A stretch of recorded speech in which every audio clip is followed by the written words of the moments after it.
Hi, classmate! Good morning! Good morning! Hoy, alam mo ba, may chika ako sa'yo. May bago tayong classmate. Tapos Greg ang pangalan. Ang gwapo! Crush ko siya. Si Greg, naging ex ko yun. Kaso nag 2 months lang kami. Ay, naging ex mo? Ay, ito pa. Meron pang isa. Si Joshua. Ang gwapo rin. Crush ko din yun. Mas crush ko yun kay Greg. Naging ex ko din yun. Kaso 4 months kami nun. Mas matagal, o diba? Ay, naging ex mo din? Oo, nanligaw yun sa akin.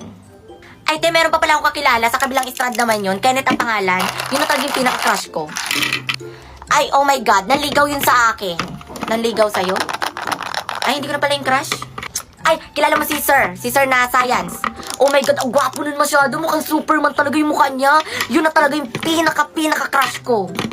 Ay, gwapo talaga yung si Sir. Sa tingin ko nga may gusto yun sa akin eh. Kasi nahuli ko siyang nakatitig sa akin. Kaya sure na sure ako may gusto yun sa akin. Liligawan ako nun for sure. Ganda mo, no? Ganda mo. Ikaw nang pinagpala. Siguro na nag-ulan ng kagandahan, sinalo mo lahat.